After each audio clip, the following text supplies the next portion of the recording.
Good morning India.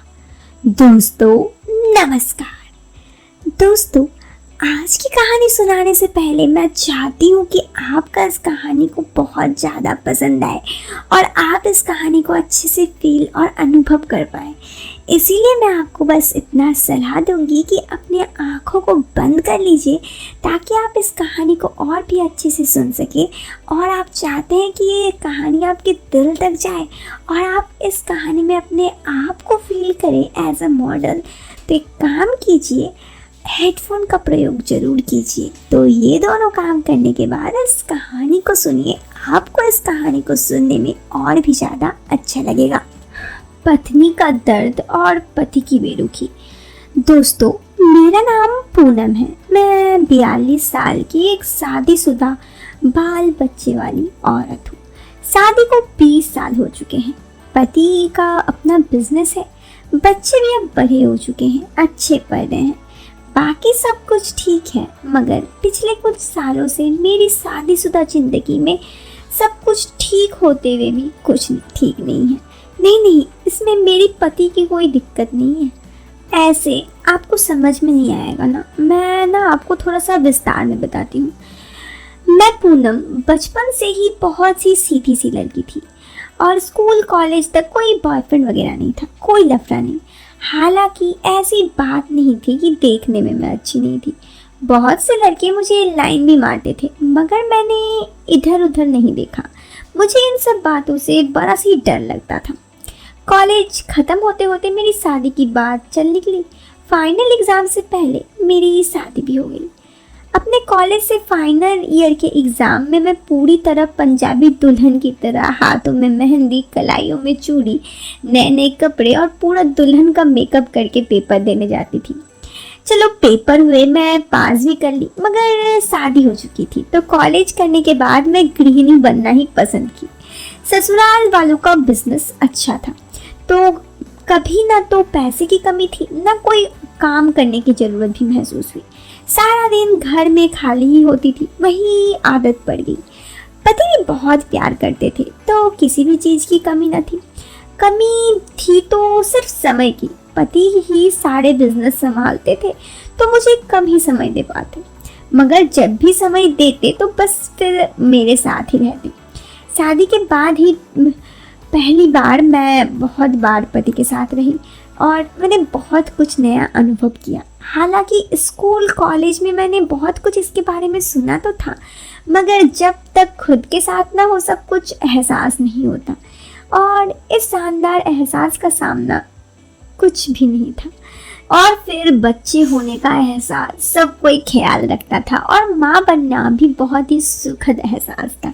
मैं खुद को खुदकिस्मत समझती थी कि मैंने ये सभी एहसास अपने पूरे किए। तो ये हुई मेरे जीवन का सुखद पहलू, जो आप किसी भी भारतीय महिला के जीवन में जैसा लगेगा। चलिए अब आपको अपने जीवन के दूसरे पहलू से अवगत कराती हूँ। मेरे जिंदगी का दूसरा पहलू ऐसा है जिसके बारे में कुछ खास मित्र ही जानते हैं। हालांकि पूरी तरह तो वो भी नहीं जानते, मगर फिर थोड़ा बहुत कुछ जानते हैं, जिसका मेरे पति या परिवार को अंदाजा तक नहीं है। आज की तारीख में मैं बहुत ही ज़्यादा अच्छी और खूबसूरत देखने वाली औरत हूँ। मेरा एक पक्का बुटीक है जहाँ पर मैं हमेशा ही कपड़े बनवाती हूँ और हमेशा ही मैं अच्छे कपड़े पहनना प्रेफर करती हूँ। और ऐसा नहीं है कि मैं पहले जीन्स नहीं पहनती थी। अभी मैं सिर्फ साड़ी, पंजाबी सूट या फिर सिर्फ कुर्ती लेगिंग्स पहनती हूँ। जीन्स वगैरह मैं अभी नहीं पहनती। अब तो बच्चे भी हो गए हैं, तो अब तो सभी सोचते हैं कि जीन्स क्या पहनूं। खैर मैं अपने बारे में अगर बताऊं तो मेरे पति पहले मेरे साथ बहुत टाइम स्पेंड करते और सब कुछ ठीक था। शादी के शुरू में सब ठीक था, मगर बच्चे होने के बाद पति ने बिजनेस को बढ़ाना शुरू किया और वो अपना काम में हर वक्त बिजी रहते। 2 बेटियां हो गई और एक बेटा। पति को इस बात की चिंता थी कि कल को बेटियां बड़ी होंगी तो उनके लिए 4 पैसे जोड़े ले, बेटा का भी अपने बिजनेस को बढ़ा लूं। इस वजह से वो काम में इतने व्यस्त हो गए कि हम लोग महीने में एक आध बार ही मिल पाते। मैं बहुत ज़्यादा मिस करती थी इन सबको। तो मैंने पहली बार किसी और से बात करने का या कुछ और सहारा लेने का सोची। सच में ये ख्याल मेरे लाइफ में बहुत दिनों बाद आई, शायद शादी के 10 साल के बाद। शादी के बाद सब सही चल रहा था, शादी, बच्चे, बिजनेस सभी सही थे। मगर अब पतिदेव ने महीने में एक बार क्या 2-3 महीने में एक बार हम मिलते। आपको जानकर हैरानी होगी कि एक बार मैंने तारीख नोट की तो साल में सिर्फ 3 बार हम मिले।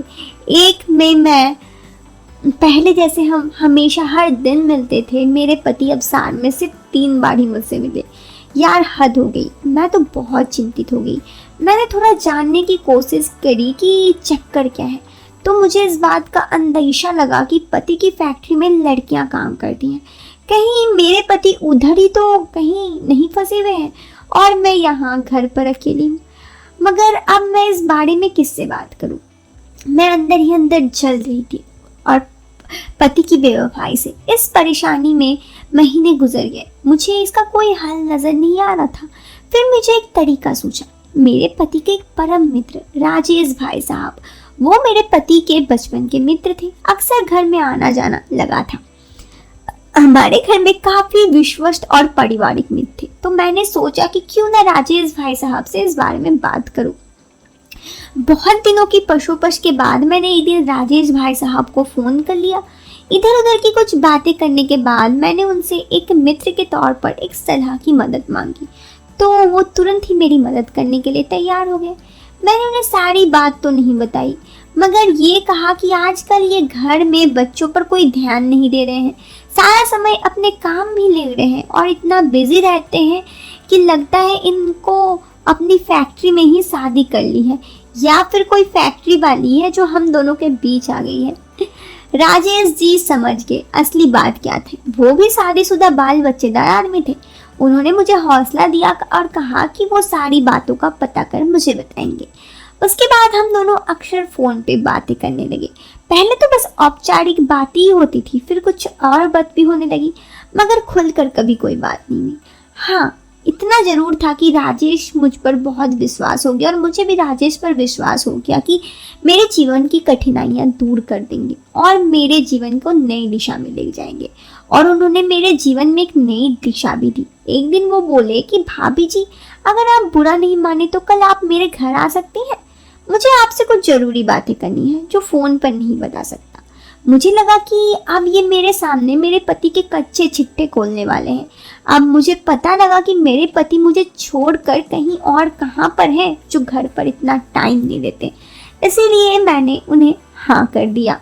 फिर उनके घर जाके जब मैंने उनसे सारी बातें जानी तो मुझे पता चला कि मेरे पति का बाहर अफेयर चल रहा है। उसके बाद मैं और राजेश भाई साहब ही मिल गए, क्योंकि दोनों में जो कमी थी वो पूरी हो गई।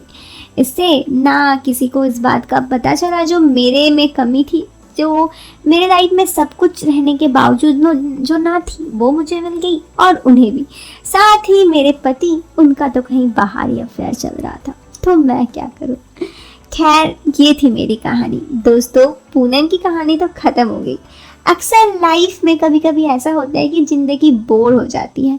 पता कीजिए, कहीं आपके चाहने वाले या जिससे आप प्यार करते हैं वो बाहर तो कहीं किसी के साथ नहीं है। इस चीज़ का पता करना बहुत ज़रूरी है, ताकि घर पर ही अच्छे से संभाल के रखिए अपने चाहने वालों को।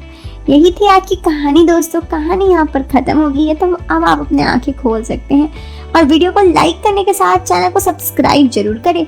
हम मिलते हैं आपसे फिर एक नए वीडियो में एक नए इंटरेस्टिंग टॉपिक के साथ। तब तक के लिए बाय बाय, टेक केयर।